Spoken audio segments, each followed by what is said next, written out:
Assalamualaikum warahmatullahi wabarakatuh. Alhamdulillahirabbil alamin.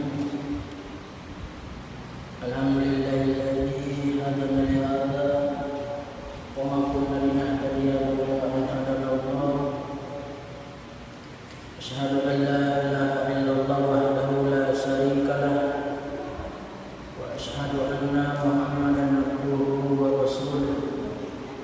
Allahumma shalli wa sallim ala nabiyyina Muhammadin wa ala alihi wa sahbihi wa man tabi'ahum bi ihsanin ila yaumiddin. Amma ba'd. Yang saya hormati jamaah salat maghrib sampai isya Masjid Baitulillah,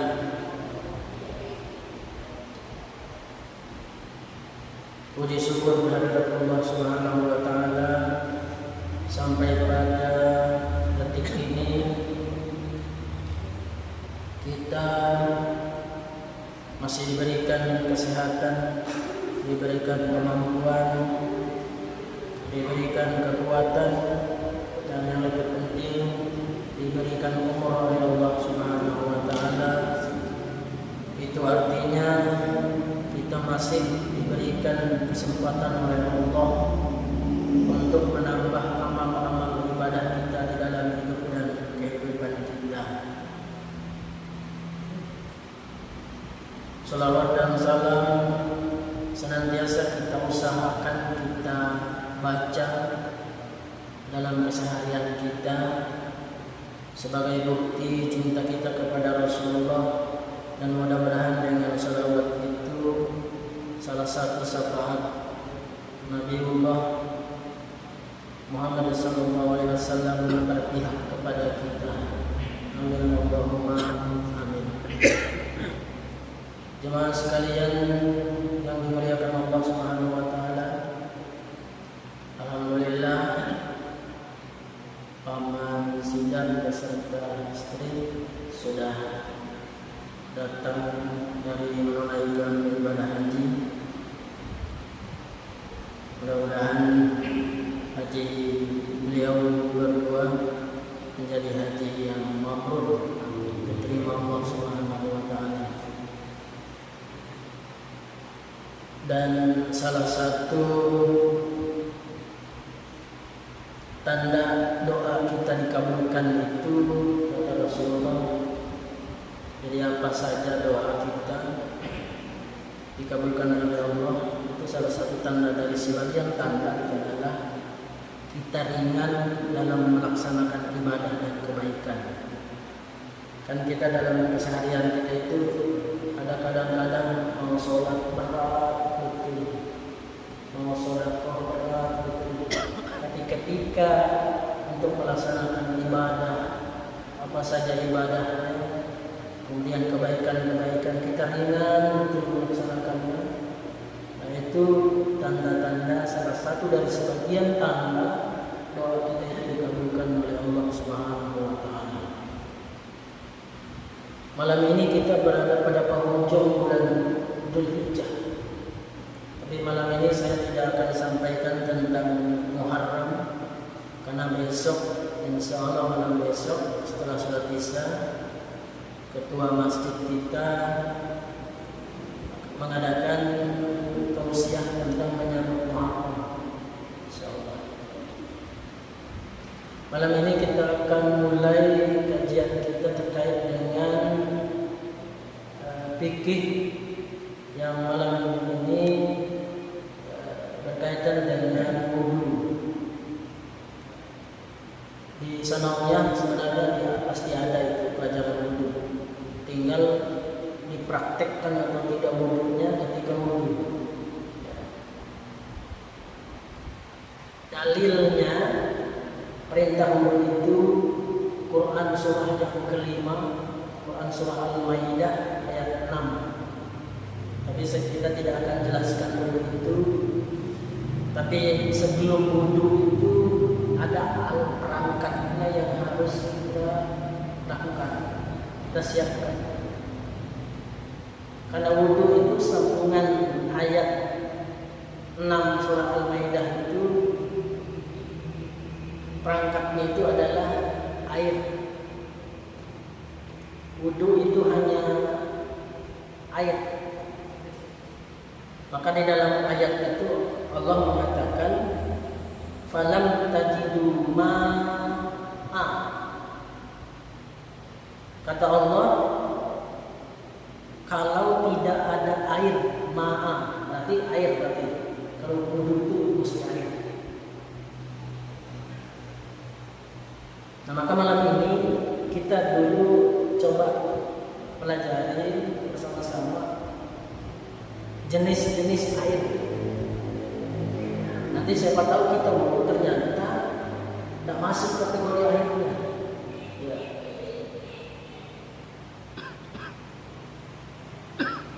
Air itu dalam Islam ada 5. Ya.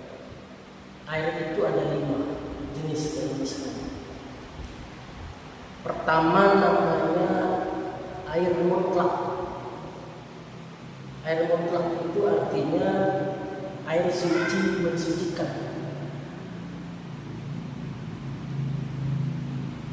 Artinya air yang ada tidak terkontaminasi, belum tercampur apa-apa. Itu namanya air mutlak.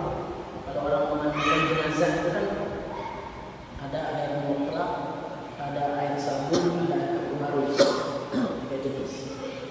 Air mutlak itu air yang biasa. Itu air mutlak. Itu air mutlak itu pasti air yang suci dan mensucikan. Artinya suci airnya dan boleh digunakan untuk berwudu, bersuci. Itu mutlak airnya. Kenapa mutlak? Karena belum tercampur apa-apa. Sebab syarat kalau dia tercampur apa-apa itu kategorinya ada 3. Air itu ada 3. Kalau dia tercampur, pertama dilihat dulu air itu suci atau tidak. Itu dilihat pertama aromanya berubah atau tidak. Ada aromanya enggak? Atau warnanya berubah enggak?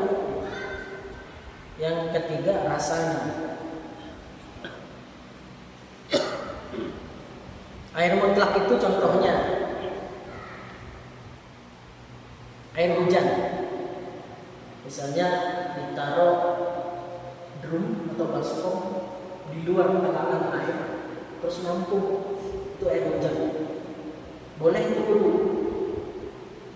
Kemudian mata air yang di sungai besar, sungai kecil, itu mata air. Itu boleh itu dulu.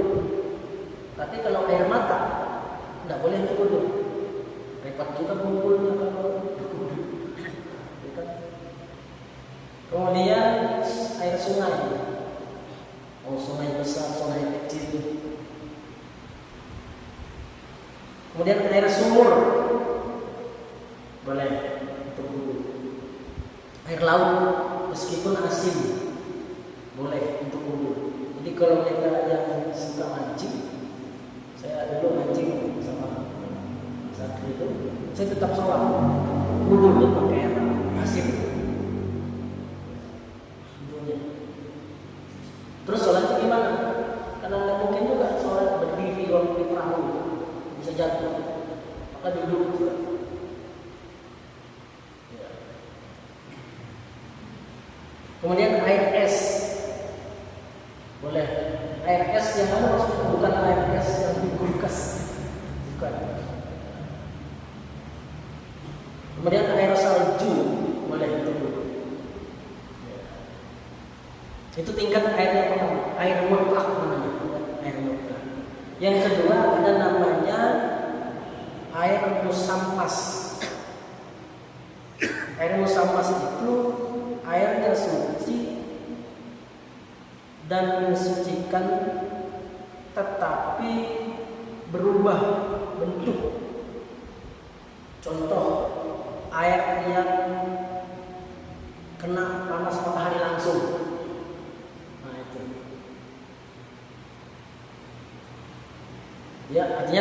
misalnya dalam room, panas matahari, itu namanya air musammas.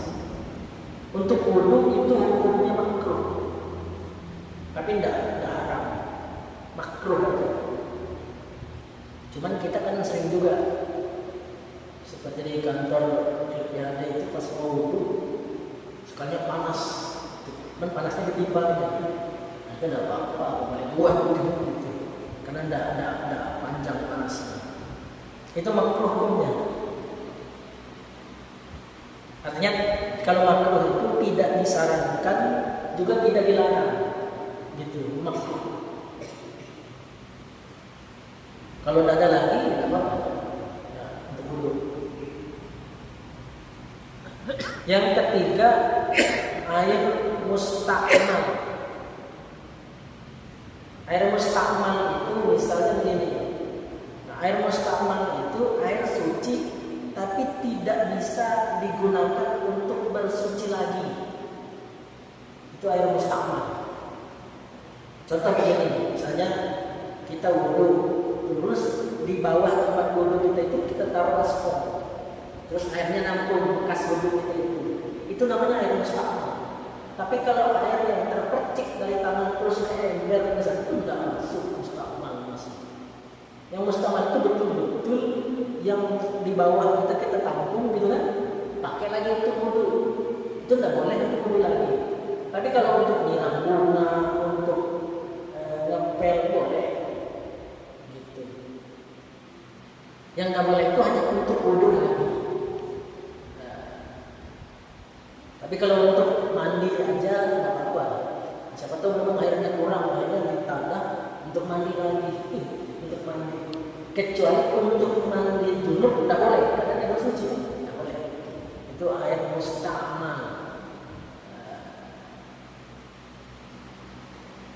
Tapi di zaman Nabi itu ada juga ada sahabat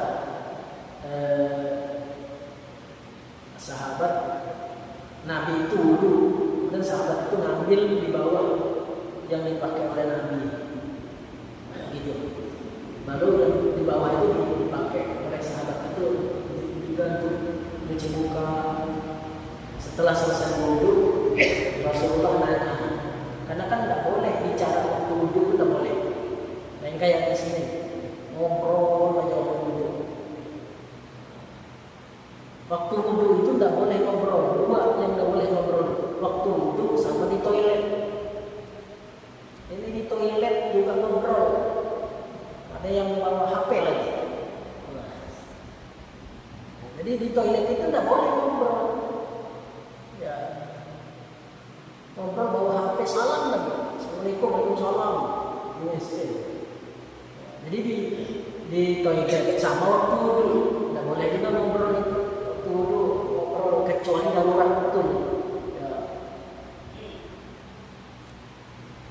Maka setelah wudu Rasulullah nanya, wahai sahabatku, apa yang kau lakukan? Kata sahabat itu, saking cintanya kepada engkau ya Rasulullah, jangankan bekas air wudu, bekas telapak kaki engkau, saya siap untuk mengusapkan ke muka. Maka kata Rasulullah, tidak boleh begitu. Kalau cinta kepada saya itu laksanakan sunnah-sunnah. Jadi tidak dibenarkan juga oleh Rasulullah yang seperti itu, karena kan kotor. Ya. Apalagi yang bukan Rasulullah, ada bekas kopinya diambil bekah.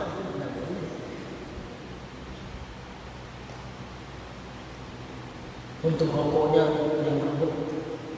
Yang repotnya, karena kiai itu kalau di Jawa keris itu kiai.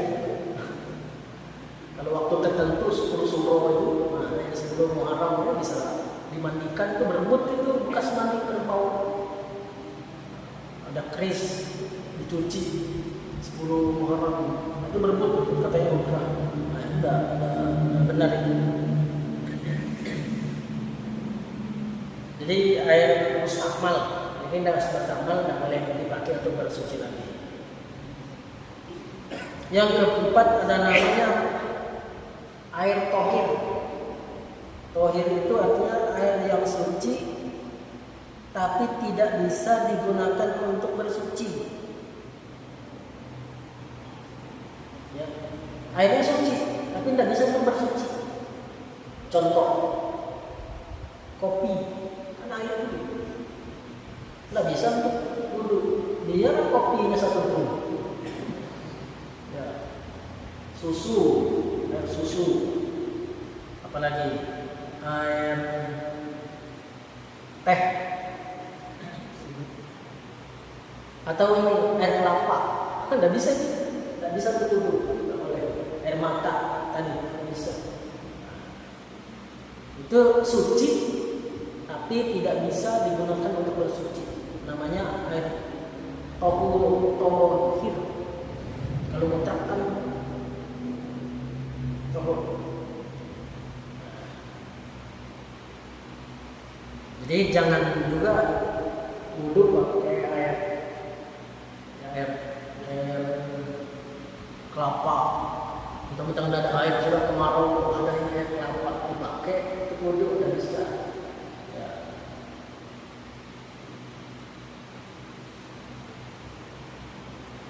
Ada nama yang lainnya, ada namanya air mutanajis. Air mutanajis itu air suci bertemu kepada benda yang tidak suci. Ya dia tidak bisa untuk bersuci.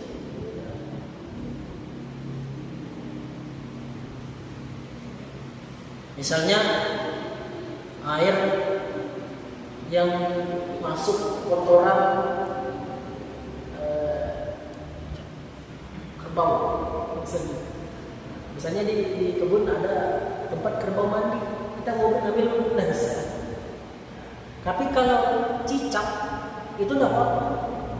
Nah, cicak, misalnya cicak masuk dalam drum, kotorannya itu tidak apa-apa.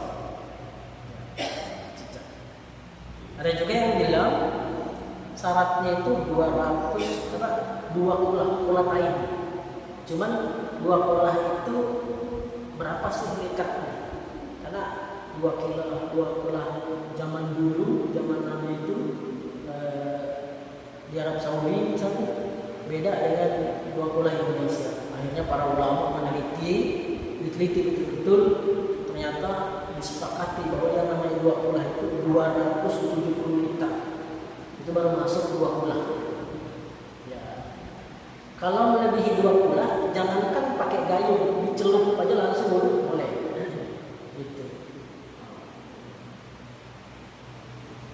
Itu kalau 2 kulah. Kayak di kolam, walaupun tidak ngalir, itu boleh untuk wudhu. Meskipun wudhunya jadi jembatan gitu, diambil wudhu, dia masuk lagi situ, itu tidak mustahil karena melebihi dari 2 kulah. Ya.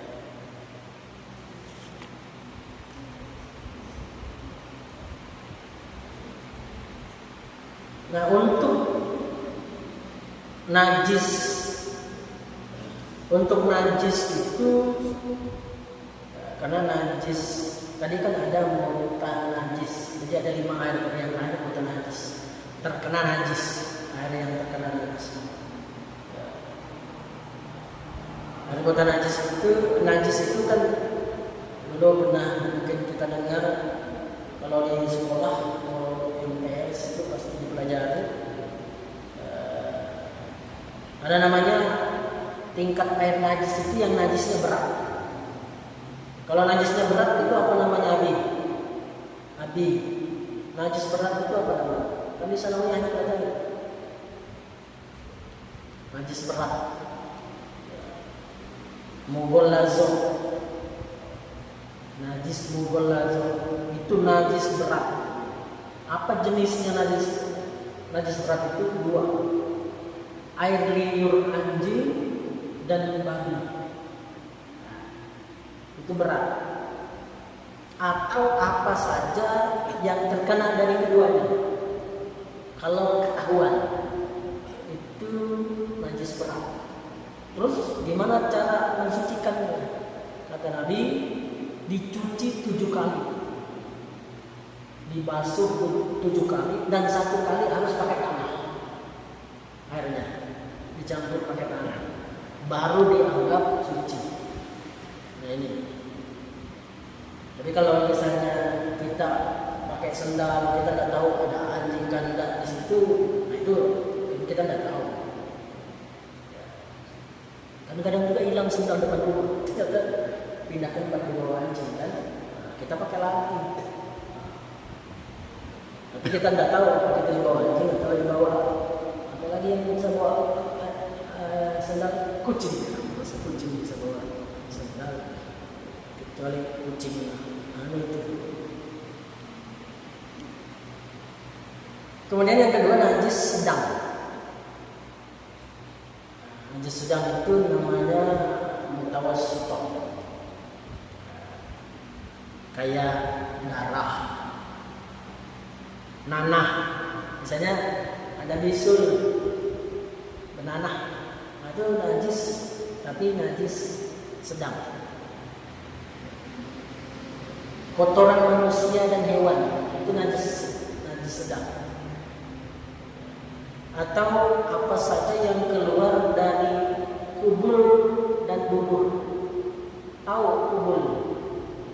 Kubul itu bukan pantat.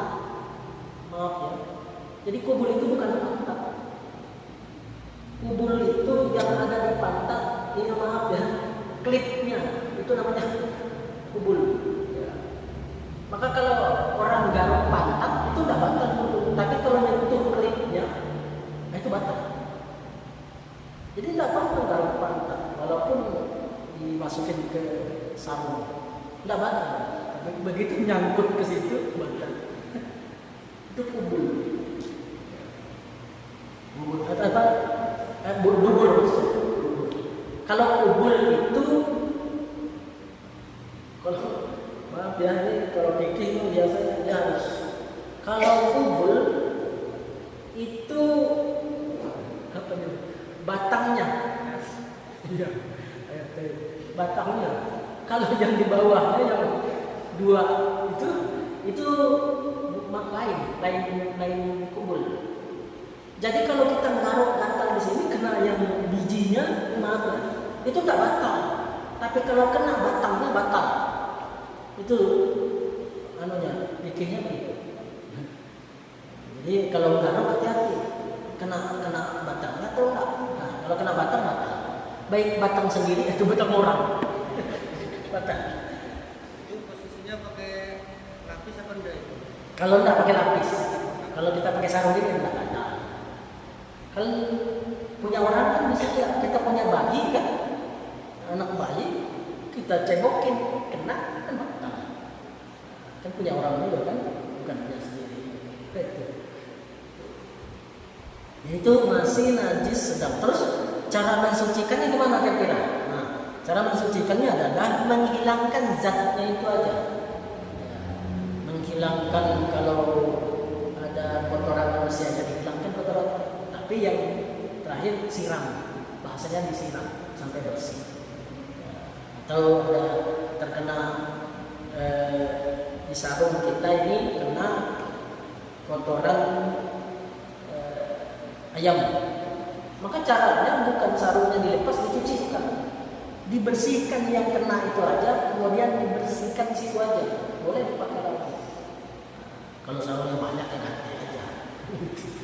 Siapa tahu hanya satu dan sudah sampai mau sampai belok ke masjid sudah, ini tangguh mau balik lagi sudah aja, nah itu bersihkan itu aja. Itu. Nggak usah balik lagi bisa terdorat. Pasti sudah umat ini gitu kan. Akhirnya tinggalan jemaah. Kemudian yang ringan. Dan najis yang ringan namanya mukhaffafah. Ringan itu seperti air kencing bayi laki-laki, bayi ya, yang makanannya atau minumannya hanya ASI, bukan air susu ibu, bukan yang susu dewasa, bukan, yang masih ASI. Itu bayi, itu namanya dia najis ringan air kencing bagi laki-laki. Tapi kalau perempuan tetap berat, tetap masuk najis. Nah kalau bayi laki-laki yang masih minum ASI, cara mensucikannya, membersihkannya cukup dipercik aja. Dipercik yang ke misalnya kena sarung, percik ke sarung, lalu sudah dicuci. Nah, itu.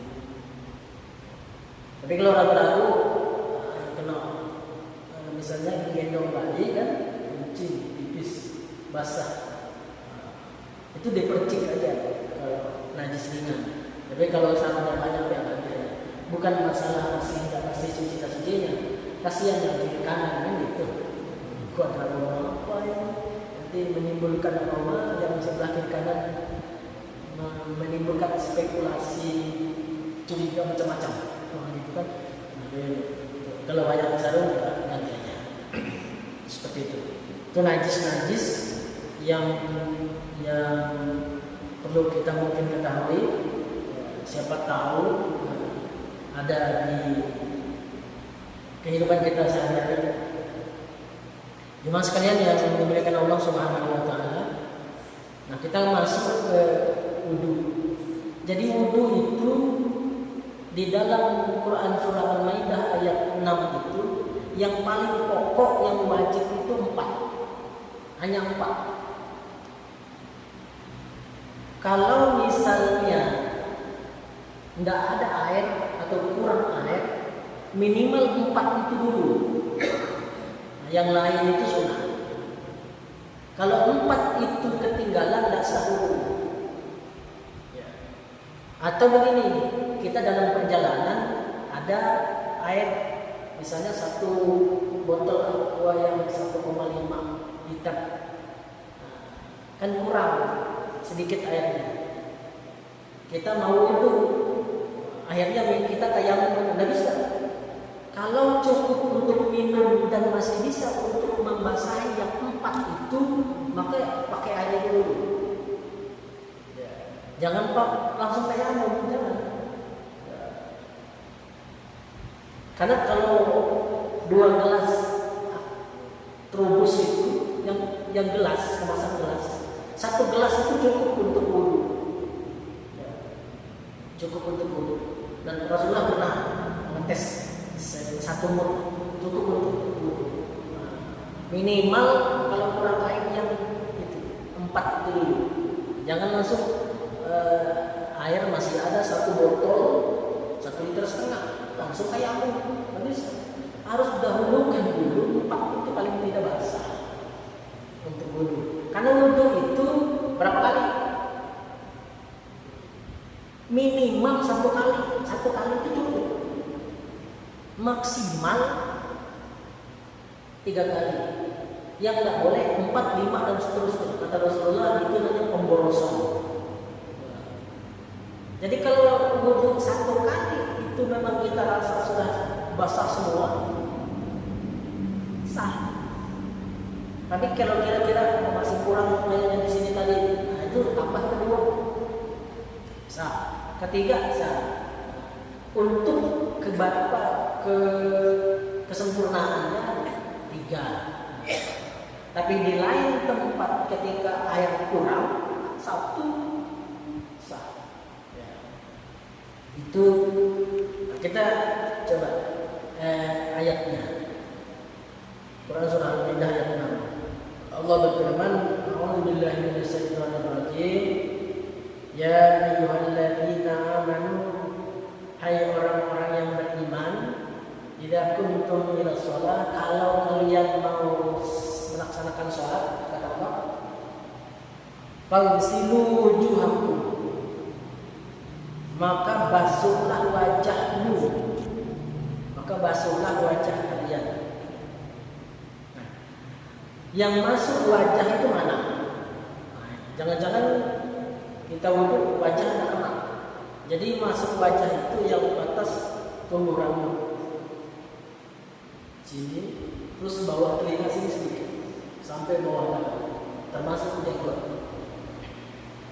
Jadi kalau yang berjenggot itu perintahnya dirapikan dan dipelihara. Maksudnya dirawat.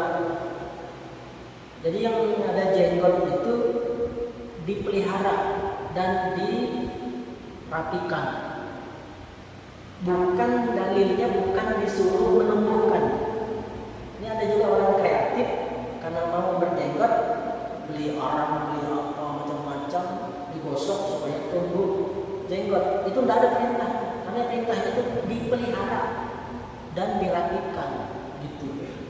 Di hadisnya pelihara, rapikan dan jenggot, potong, kumis gitu.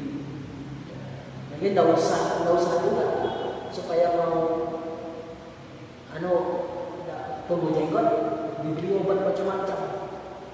Itu tidak dapat pahala sunnah, karena sunnahnya itu memelihara dan merapikan. Menumbuhkannya tidak ada kadangnya gitu. Tidak usah terlalu maksa gitu. Kalau tidak ada jenggot ya sudah. Jadi wajah. Nah, bagaimana caranya? Tapi nanti kita praktek. Ini singkat saja. Jadi kalau wudu itu wajah itu bahasanya basuh. Basuhlah. Pagsilu wujuhakum. Pagsilu itu asal kata gosala. Mandi. Jadi kalau gosala itu kan basuhlah. Jadi kalau basuhlah itu caranya adalah diambil airnya baru ditumpahkan. Itu namanya gosok. Contoh begini, kalau kita kamar mandi kan pakai kayu gosok. Diambil airnya kan ditumpah ke badan. Sama wudu itu. Jadi basuhlah itu airnya diambil baru ditumpahkan ke muka, ke wajah. Nah, gimana tekniknya?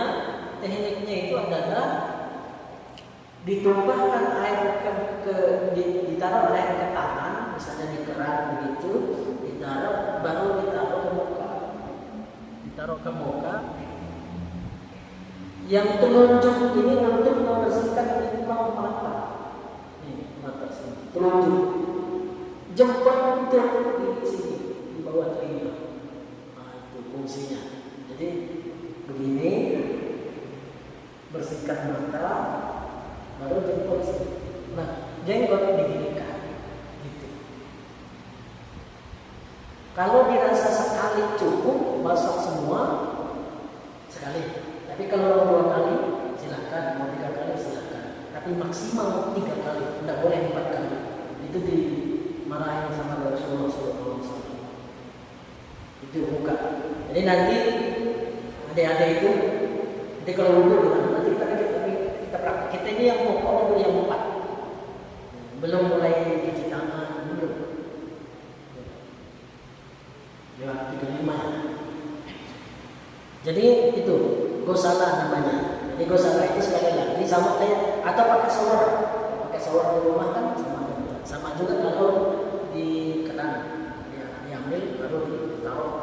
Jadi telunjuk ini untuk membersihkan mata, jempol untuk membersihkan sini. Itu cara wudu.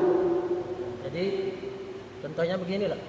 Jadi ambil airnya ini untuk membersihkan sini, baru jempolnya sini. Bagaimana mata itu? Apakah dibuka atau ditutup? Itu bebas saja.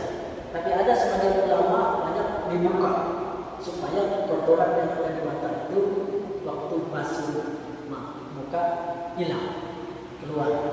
Tapi intinya boleh tutup, boleh buka mata. 10 menit. Yang kedua tangan.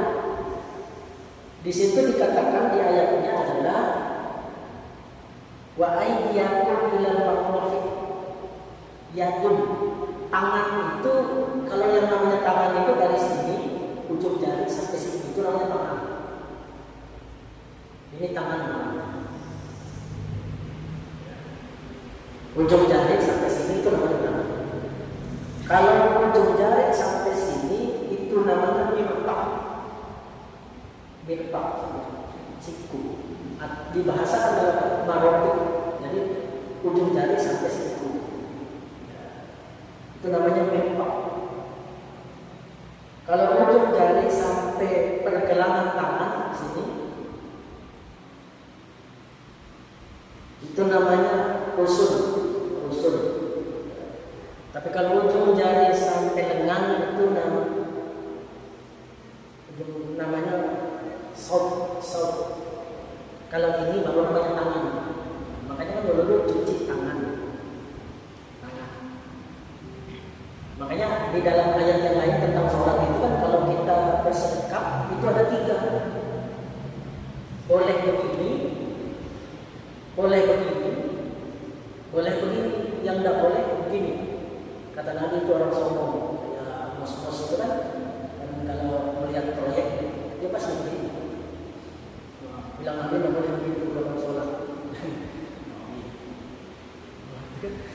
Jadi boleh. Jadi kalau ada orang sholat, misalnya ada orang sholat begini itu bukan bersedekah, nah itu boleh.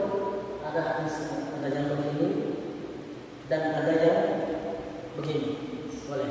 Tapi begini tidak boleh. Ya. Jadi bahasa di situ yaitu ilal marofi. Jadi ujung ini sama. Nah yang banyak keliru itu bahasa ayatnya kan dari tangan sampai siku, bukan dari siku ke tangan. Nah maka kalau wudhu, kalau di keran usahakan begini dulu baru. Karena dari bahasa Quran itu dari tangan ke siku, bukan ditaruh ini atau kalau disiram gitu. Bahasa Qurannya dari tangan ke siku. Maka yang dipakai adalah dari sini terus ditunjukkan. Kalau sekali cukup, tidak apa-apa. Mau sampai 3 kali, silakan. Jadi gitu. Jadi jangan dari siku ke tangan, kebalik. Apalagi kalau terburu-buru gitu kan sudah mau komat, gini-gini aja. Amannya. Ya, karena bilang kalau satu ada titik yang tidak kena dulu, makanya kalau yang pakai cincin itu cincinnya harus diberikan, Pak. Makanya saya tidak pakai cincin. Kalau dulu itu pakai jam tangan, maka harus dibuka. Biarpun jam tangannya tidak apa-apa, tidak tahan air, harus dibuka. Jadi hebatnya tidak kena. Ya, yang penting diperkirakan dia kena di situ. Karena kalau tidak kena itu menjadi sasaran untuk api neraka, itu dia.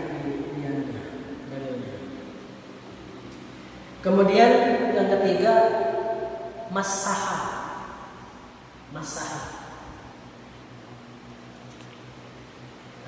Bahasanya wamsahu biruusikum, Jadi wamsahu itu artinya mengusap, menyapu.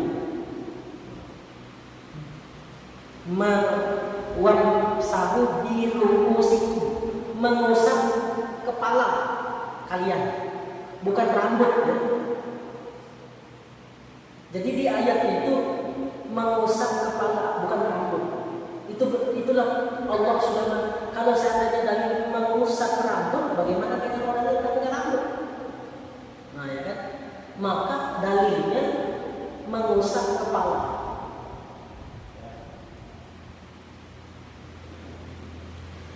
Kalau namanya masaha itu, menurut kaidahnya masaha itu airnya diambil kemudian dibuang lalu diusap. Bukan air ditampung langsung ke kepala, basah semua. Jadi masaha itu artinya wamsahu itu airnya diambil kemudian dibuang baru diusap. Itu namanya wamsahu, masaha.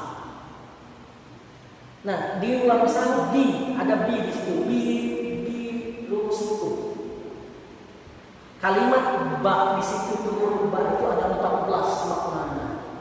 Makna ba itu ada 14. Tapi dalam hal wudu minimal ada 3. Minimal ada 3. Bisa yang pertama makna bi lurus itu adalah kepala secara keseluruhan.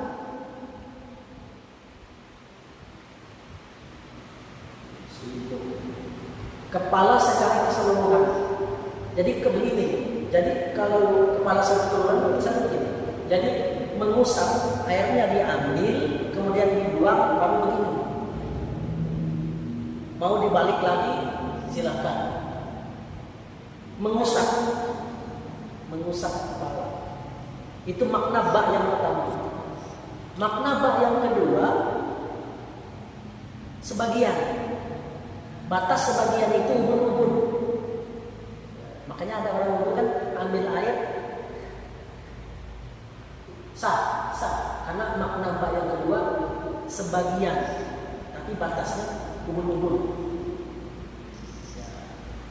Kemudian makna biru ba yang ketiga, sebagian tidak dibatasi. Kalau yang ba yang kedua itu maknanya sebagian tapi dibatasi, batasnya ubun-ubun. Nah yang ketiga, sebagian tapi tidak ada batas, yang penting area kepala. Makanya ada orang wudhu kan ambil air sah, yang penting masuk kepala. Nah ini ternyata, inilah Allah Subhanahu Wa Taala di lain waktu, misalnya perempuan, misalnya tempat wudhunya terbuka, maka dia boleh masukkan. Begitu juga kalau dia mau usap, yang diusap itu kepala bukan rambut. Kalau rambut repot, kalau yang perempuan kan panjang, makanya yang kepala. Maka kalau ada orang atau yang begini, misalnya dia jalan jatuh di kepalanya kena, terus luka, terus mau tayamum dan bisa. Karena kan boleh, yang misalnya di sini dokter bilang nggak boleh kena air, kan masih sini boleh. Nah, itu. Kalau gitu luka di kepala, saya tayamum aja, jangan dulu. Karena jadi bapak saudara sekalian, kalau nanti ada orang lihat orang wudhu terus dia begini, terus balik lagi, nah bisa. Ada yang begini aja, ada yang ngambil air, apalagi yang sudah di minyak rambut, dijembol, bagus sudah pakai minyak rambut yang keras gitu kan, kalau kena air lembek lagi pasang. Nah, sah, cuma terlalu gitu kan.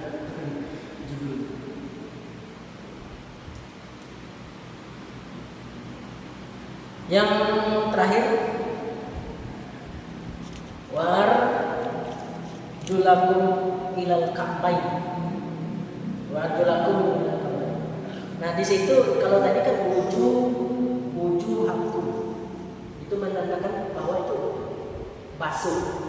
Nah, kalau di sini wa arjulakum lah, ada fathah lagi, berarti kaki itu juga harus namanya dibasuh, bukan diusap.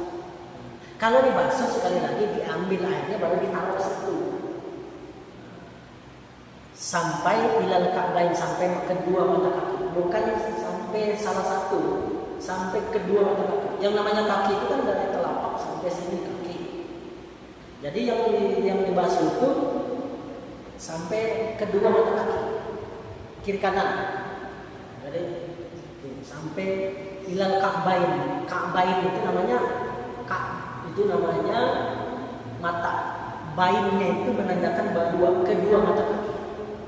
Jadi, nah kemudian caranya, kalau kaki kiri kanan, maka yang membersihkan sela-sela kaki ini kelingking. Harus membersihkan Pak. Ini, nah kayak wudhu yang diikat. Nice. Saya lihat lebih itu banyak ada wudhunya. Sekalinya di sini tidak pernah. Ada yang begini aja. Padahal dia harus di sela-sela. Kenapa kelingking? Kalau jempol kan terlalu besar, itu adalah semua. Nggak usah bawa yang lain. Jadi di sini. Makanya kalau ada tempat duduknya itu enak diginikan.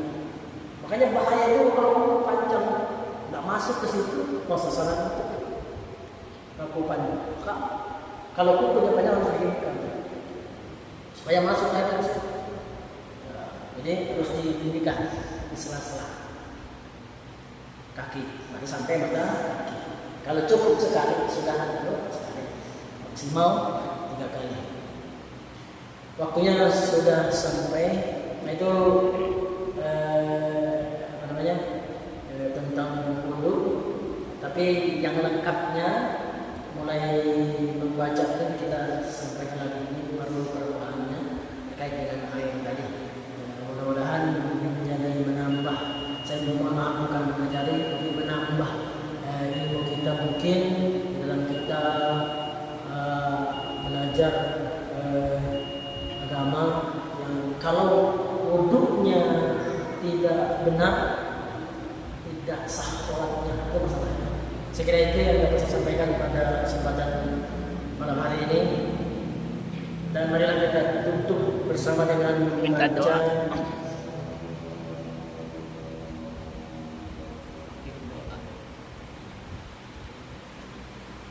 infak sedekah atas nama Dewi Narsih.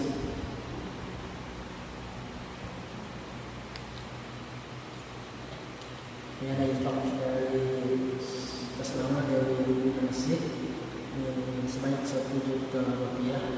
Minta kita kirim doa. Ini dari Rasulullah SAW susah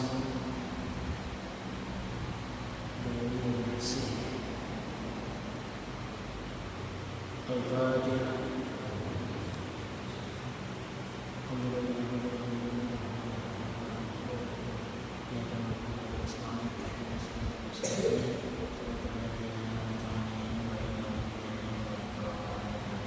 Mudah-mudahan sedekah ini menjadi amal jariah yang bersangkutan. Marilah kita tutup bersama dengan membaca doa kafaratul majlis. Alhamdulillah, asyhadu an la ilaha illa anta, astaghfiruka wa atubu ilaik. Wa antum da'wana alhamdulillahi rabbil alamin. Assalamualaikum warahmatullahi